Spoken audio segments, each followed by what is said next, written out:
Good morning बच्चों। आज ये जो क्लासेज है वो नेक्स्ट चैप्टर जो है आज की क्लासेज में होने वाली है। चैप्टर 13 यूनिट 5 नेचुरल रिसोर्स, जिसमें आपके चैप्टर का नेम है एयर एंड वाटर। आप लोगों ने कल कुछ टॉपिक्स पढ़ा था, यानी अराउंड एयर अराउंड अस। ये चैप्टर 13 पेज नंबर 109 109। तो ये आप लोगों ने पढ़ा था, पूरा नहीं, थोड़ा सा। तो आई होप कि आपके माइंड में कुछ बातें हो, और नहीं भी हो तो हम लोग जो है आज स्टार्टिंग से ही पढ़ने वाले हैं। तो आपके पास यदि बुक है, होना भी चाहिए और होगा भी, तो आप लोग पेज नंबर 109 ओपन कर लेंगे। साथ ही साथ आपको पिछले क्लासेस में कहीं पे कोई दिक्कतें हैं तो आप मैसेज करके पूछ लेंगे, तो आपके लिए अच्छा रहेगा। ये आप भी अच्छी तरह से जानते हैं, यानी प्रॉब्लम्स को पूछना चाहिए। और ये चैप्टर जो है काफ़ी इंटरेस्टेड है, और इसके जितने भी टॉपिक्स हैं वो ज़्यादा लॉन्ग नहीं है। तो ये 1-2 दिन में ये भी जो है चैप्टर हमारा फिनिश होने वाला है। तो मेरे कहने का मतलब ये था कि चैप्टर्स जो है वो जल्दी फिनिश होते जा रहे हैं, और क्वेश्चन आंसर भी करवा दिए जाते हैं। तो आप लोग कितना करते हैं नहीं करते हैं, इस बात का जो है हम सिर्फ अंदाज़ा लगा सकते हैं, सोच सकते हैं कि बच्चे इतना जो पढ़ते हैं, वो क्लासेस ज्वाइन करते हैं, वो याद करते भी होंगे, ऐसा हम सोच सकते हैं। तो हमारी सोच अगर गलत नहीं है तो आप लोग पढ़ते होंगे। समझ रहे मेरी बातों को?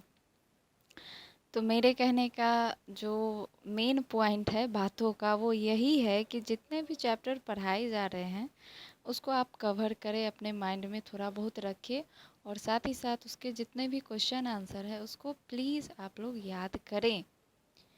क्योंकि यदि आप जितने भी चैप्टर्स पढ़ते हैं उसमें से अगर अगर 100% कोई चैप्टर है और 35% भी आपके दिमाग में कुछ रहता है, तो थोड़ा सा जो है हिम्मत आपको भी मिलेगा, मुझे भी मिलेगा कि बच्चे जो है कुछ कवर कर रहे हैं। यदि आप 0% माइंड में रखते हैं तो फिर से उसको रिकवर कराना और उसको आगे की तरफ लेके चलना, यानी फिर से रिकवर कराने में थोड़ी थोड़ी नहीं, बहुत दिक्कतें आएंगी।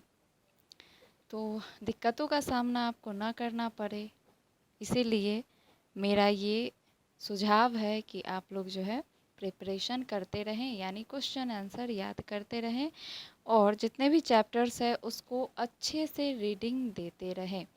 रीडिंग अगर आप देते हैं और मेरी जितने भी क्लासेस आती है उसको ज्वाइन करते हैं, तो पढ़ते समय जो मेरी कही गई बातें हैं वो आपके ध्यान में ज़रूर आएंगी, और इससे जो होगा आपको काफ़ी फ़ायदा मिलेगा कि मैम ने इस लाइन को ऐसे एक्सप्लेन किया था, इसके बारे में ऐसे ऐसे एग्जाम्पल दिया था। तो आप लोग के माइंड में ये सारी बातें जो है वो आपके दिमाग में घूमती रहेंगी।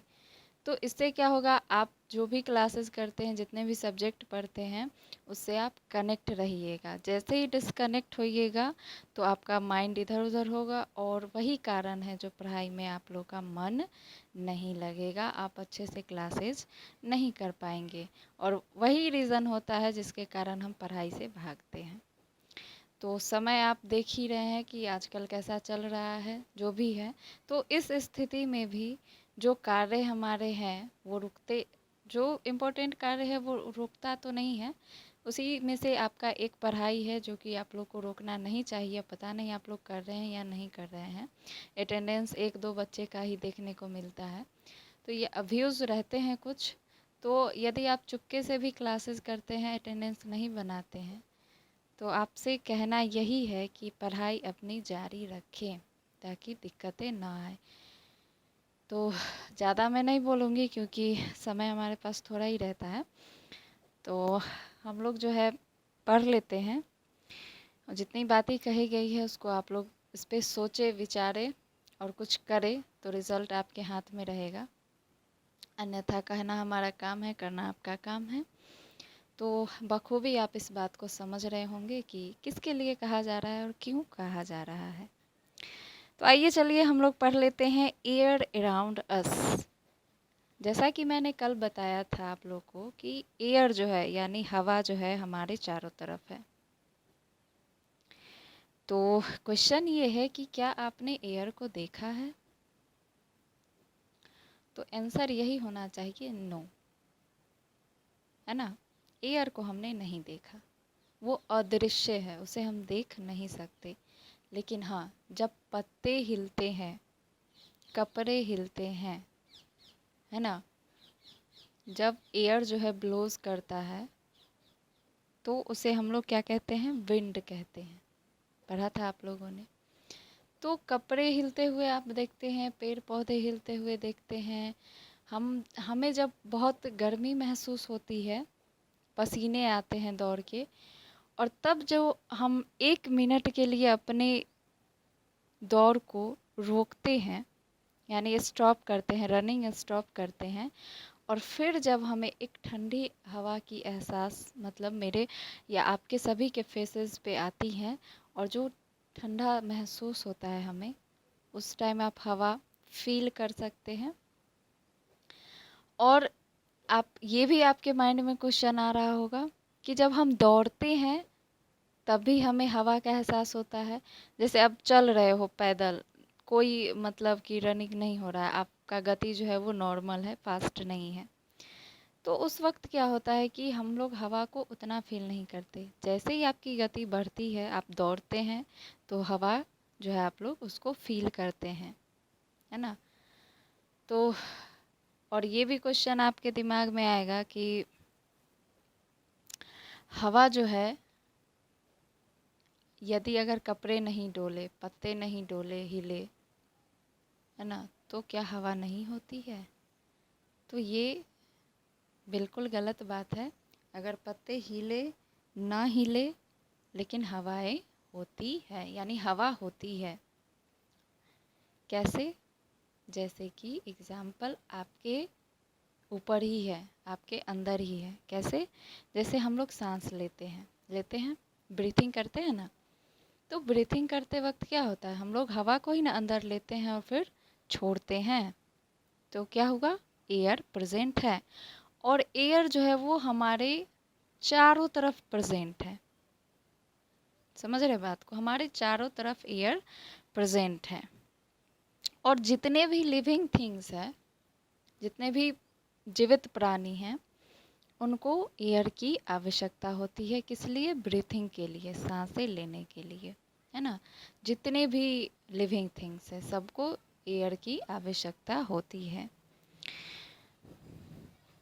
और इसमें आगे हम लोग रीड करके देखते हैं। Air is all around us, we feel the air when it blows, when the air is blows called it wind. Air जब ब्लोज करता है तो उसे हम क्या कहते हैं? विंड कहते हैं। Air is very important for all living things. जैसा कि मैंने बताया अभी, एयर जो है वो जितने भी लिविंग थिंग्स है सबके लिए बहुत ही इम्पोर्टेंट है। We need air for breathing, हमें हवा की आवश्यकता क्यों होती है? ब्रीथिंग के लिए, सांस लेने के लिए। We all like to breathe fresh air, और हम सभी को शुद्ध हवा लेना चाहिए। और हम लोग जैसे शुद्ध हवा आप लोग पढ़े थे पिछले चैप्टर में, जितने भी ट्रीज़ होते हैं अगर आपके घर के आसपास है तो आप समझ सकते हैं कि उससे एयर जो है, एयर को क्लीन करने का काम कौन करता है? ट्रीज़ करते हैं। तो पेड़ पौधे जितने अगर आपके घर के आसपास है, या आप जंगली एरिया में रहते हैं, ज़्यादा नहीं नॉर्मल भी अगर, तो वहाँ जो है काफ़ी फ्रेश एयर होता है, और हमें फ्रेश एयर की आवश्यकता होती है।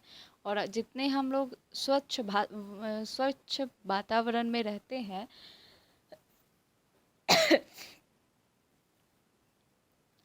जितने एक मिनट हम लोग जितने स्वच्छ वातावरण में रहें तो उतना हमारे लिए हेल्थ के लिए जो है वो अच्छा होता है। जैसे हेल्थ के लिए कहने का मतलब ये है कि हम लोग बीमारियों से बचते हैं, स्वस्थ रहते हैं। You should keep the windows and doors open, let in the air, the fresh air। तो हम लोग के घर जो, अच्छा घर भी एयर ही होना चाहिए, यानी हवादार होना चाहिए। जितने भी विंडोज़ हैं आपके घर के, डोर्स है, उसको अगर हम ओपन रखते हैं तो हमारे घर के अंदर काफ़ी शुद्ध हवा हमारे घर के अंदर आती है। Playing in the fresh air is also very healthy. और शुद्ध वातावरण में खेलना जो है, आप लोग खेलते हैं तो वो भी काफ़ी हमारे लिए हेल्दी होता है। अब है एक, do you know plants make the air fresh and clean for us. अभी आपको मैंने बताया प्लांट्स जो है वो क्या करते हैं, एयर को फ्रेश और क्लीन रखने का काम करते हैं हमारे लिए, और जितने भी जीवित प्राणी हैं जो ब्रीथिंग करते हैं उनके लिए। You should go for walk early in the morning when there is lot of fresh air. देखिए, हम लोग जब बातें करते हैं कि सुबह उठना चाहिए, सुबह जो है आप 4 बजे उठे, 5 बजे उठे, उतना आपके लिए हेल्थ के लिए जो है काफ़ी अच्छा होता है। तो ये क्यों कहा जाता है, आप लोग कभी भी इस पे चर्चा किए हैं, सोचे हैं? कुछ बच्चे अगर जिन्हें पता होगा, जिनको अगर बताया गया होगा, वो जानते हैं होंगे। और ये जो है सुबह में उठने वाली जो बातें हैं वो काफ़ी अच्छी बातें हैं। यदि आप 4 बजे तो आप लोग नहीं उठ सकते, नॉर्मली बहुत कम लोग उठते हैं, लेकिन आप 5 बजे भी उठते हो तो अगर सुबह सुबह आप टहलते हैं तो उस टाइम क्या होता है, उस समय का जो वातावरण होता है काफ़ी फ्रेश होता है। उस वक्त जो हवाएं चलती है ना, एकदम फ्रेश शुद्ध हवाएं, और वातावरण भी काफ़ी शांत होता है, आसपास कोई नहीं होता, और चुपचाप हम लोग इधर से उधर टहलते हैं। वो फीलिंग जो है ना सुबह वाली, वो काफ़ी जो है वो इम्पोर्टेंट होती है। यदि आप सुबह उठते हैं तो खुद को बहुत ही फ्रेश और ताज़ा हम लोग महसूस करते हैं, और उससे क्या होता है, हमारा हेल्थ काफ़ी अच्छा बना होता है, तबीयतें ख़राब जल्दी नहीं होती। देखिए, सुबह उठना, मैं जैसे बता रही हूँ, सुबह उठना 5 बजे, और कम से कम छोटे गिलास से 1 गिलास पानी पीना, या फिर फ्रेश होने के बाद, या फिर यूं ही पानी पीना, या आधा गिलास भी पानी पीना, और फिर टहलना, ये आपके हेल्थ के लिए काफ़ी जो है वो फ़ायदेमंद होता है। बस इतना काम करने से हम लोग काफ़ी सारी बीमारियों से बचते हैं। अब जैसे 3 चीज़ें दिन में करनी चाहिए जिससे हम लोग का हेल्थ जो है, अब जब हेल्थ की बात चली है तो मैं बता दूं, 3 चीज़ें ऐसी है जिससे आप लोग जो है अपना हेल्थ बना सकते हैं। क्योंकि आप लोग अभी काफ़ी छोटे हैं, बच्चे हैं, और ये सियाने लोग भी कर सकते हैं ऐसा। जैसे सुबह में उठना, 5 बजे उठना, और कम से कम 1 गिलास पानी का सेवन करना। अगर आप ये करते हैं तो आपके लिए काफ़ी, आपके शरीर के लिए अच्छा होगा। फिर दोपहर में अ, दही जो है, दही आप लोग कर्ड जानते होंगे, दही, तो उसका शरबत बना के पीना, या फिर आप लस्सी जिसको बोलते हैं, या फिर आप यूं ही दही भी खा सकते हैं नॉर्मली, अगर उसको नहीं, उसमें पानी उनी डाले, कुछ एक्स्ट्रा उसमें कुछ डाले, यूं ही आप दही भी खा सकते हैं। और रात में सोने से पहले आप अगर दूध का सेवन करते हैं तो ये 3 चीज़ जो है, ये 3 नियम अनुसार आप लोग जो चीज़ जिस समय में बताया गया है उस टाइम अगर आप करते हैं तो आपके हेल्थ के लिए जो है काफ़ी ये अच्छा रहता है। समझ में आई बात? अगर ये तीनों चीज़ आप लोग करते हैं तो हेल्थ के लिए काफ़ी अच्छा होता है। जनरली जिसके घर में दूध दही का जो है होता ही है, तो दूध दही का जिसके घर में अपना है, रोज़ दूध आता है या जो भी है, तो उसके हिसाब से आप लोग जो है इसको कर सकते हैं। तो हेल्थ के लिए जो है ये है काफ़ी आपके लिए अच्छा होता है। हम लोग समय देख लेते हैं, समय के अकॉर्डिंग चलेंगे। बोलने में पता नहीं चलता है क्योंकि यहाँ बेल तो बजाई नहीं जाती कि क्लासेस जो है वो ख़त्म हो गई है। तो टाइम हम लोग देख लेते हैं, उसके अकॉर्डिंग हम लोग आगे बढ़ेंगे, और चैप्टर्स जो है काफ़ी इंटरेस्टिंग है हमारा।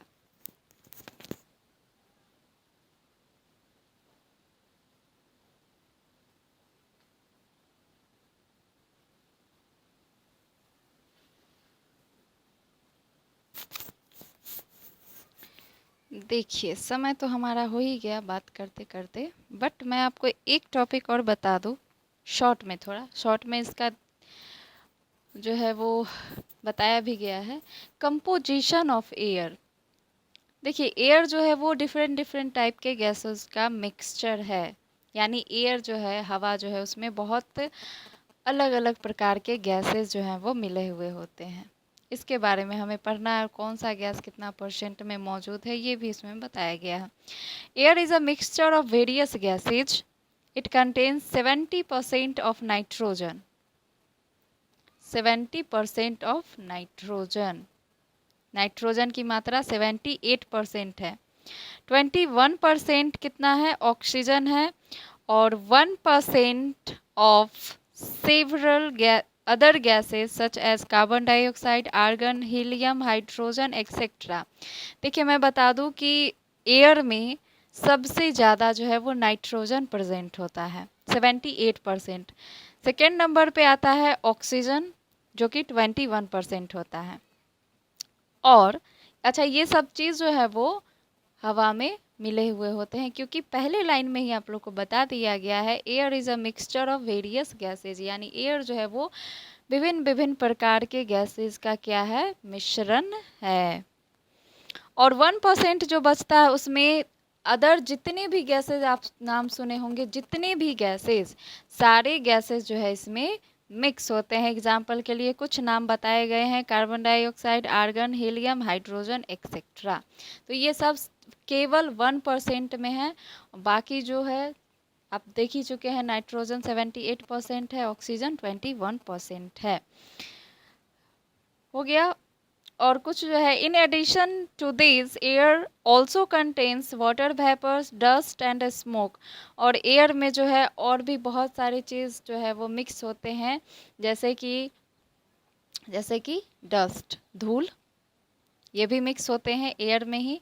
और जो है वाटर वेपर, वाष्प।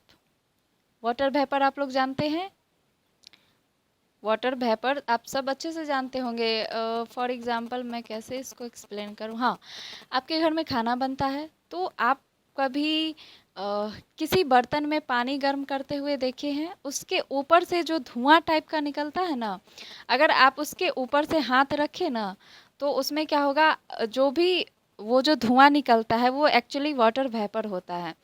तो अगर आप हाथ डालें तो पानी की कुछ बूंदें जो है आपके हाथ पर टिक जाएंगी, है ना। कुछ देर अगर आप 1-2 सेकंड के लिए भी रखते हैं तो वो क्या है? वाटर वेपर है। उस टाइप से आप देखे होंगे। इसको मैं कल और अच्छे से एक्सप्लेन कर दूंगी, वैसे ये इतना समझने के लिए काफ़ी है। Dust and smoke. Smoke means धुआं। बड़े बड़े कारखाने होते हैं, फैक्ट्रीज होते हैं, घर में अभी तक किसी के घर में चूल्हे पे खाना बनता है, मिट्टी वाला चूल्हा, उसका धुआं हो गया। और बहुत गाड़ियाँ भी चलती हैं, उसका धुआं हो गया। कुछ ऐसे नशीले पदार्थ हैं जो कि हम जिसका आप लोग आसपास देखते होंगे सेवन करते हुए, उसका धुआं हो गया। यानी अलग अलग प्रकार के, तो ये सब चीज़ जो है वो एयर में क्या होते हैं? मिक्स होते हैं। ओके। तो नेक्स्ट टॉपिक आप लोग जो है अच्छे से रीड करके रखिएगा। नेक्स्ट डे हम लोग और भी इसके जितने भी टॉपिक्स है उसको पढ़ेंगे। तो आज के लिए इतना ही। Thank you.